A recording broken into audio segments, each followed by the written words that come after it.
Greetings, family. Hoping this message is finding you well, and safe and healthy and patient and diligent and thinking. So it is week 2 of Black History Month, or Our History Month, and I thought it'd be another good time to introduce you to a critical thinking exercise.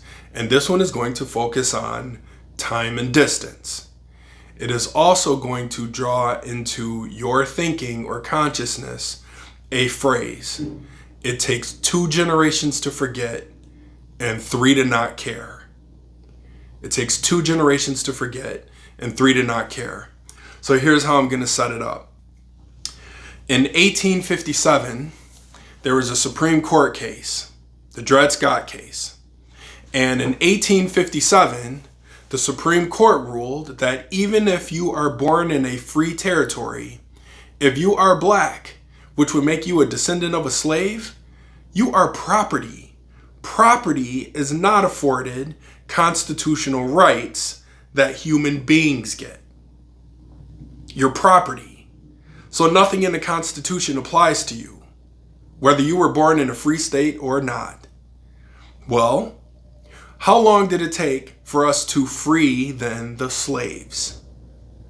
What year was that? Now I'm going to fast forward. If I tell you I was raised by a little black girl born in 1929 in Philadelphia, Mississippi, I want that to sink in for you.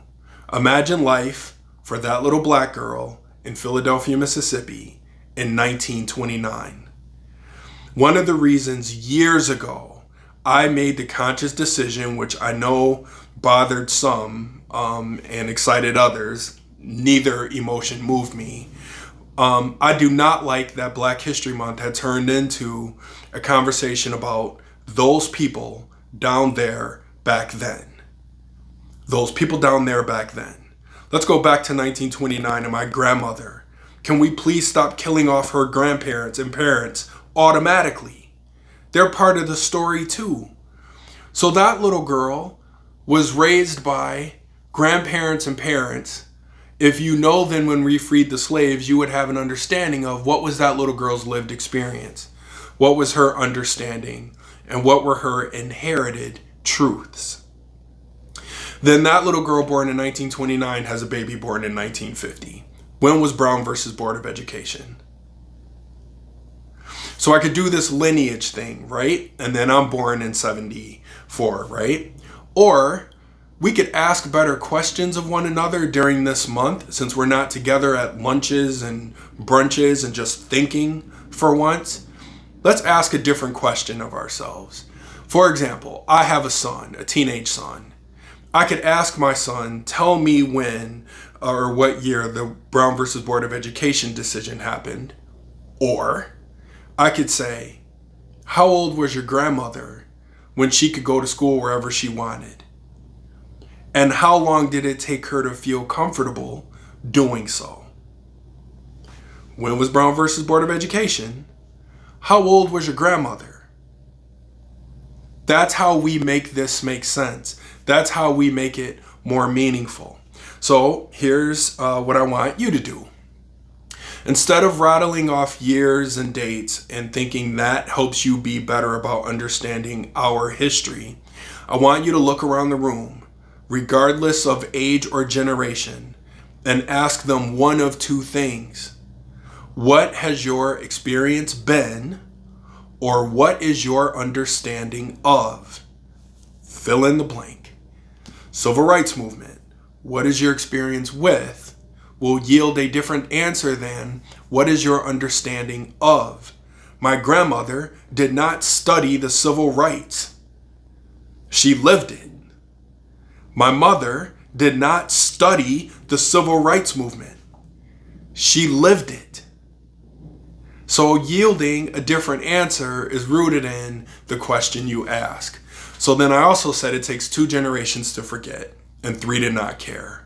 So let's step out of race relations for a minute for you to understand what I'm saying.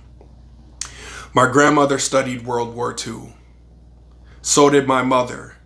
Can we agree? My mother did not study World War II like her grandmother. She had her own war, Vietnam. And then I was born. Do I know about World War II? Absolutely. Do I know about Vietnam? Yep. You know which war I know the most about though? I have my own, Operation Desert Storm. And now I have children. Do they know about World War II? Yeah, they know there was a World War II. And they know about Vietnam. And they know about Operation Desert Storm. You know which one they could tell me everything about though? September 11th. And all of that is okay, so long as each generation is not judging what another generation knows most about or seems to care about. You care about things generations before you no longer care about, and vice versa. So here's the exercise. I want you to have an intentional conversation with the room around you, explicit to race and Black History Month. And if you do not work with any Black people, you can do this too. What was your experience with the Civil Rights Movement? Or what is your understanding of? If you're in an HR role, do you remember the first Black person you worked with? When was that and what was that like?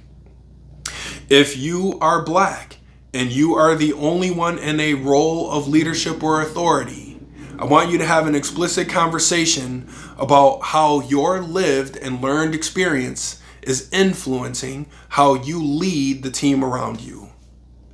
Family, we can make this month more intentional if we stop just reciting stats and make it meaningful. So have fun with that. What is your lived experience with, and or what is your understanding of? Have fun with that.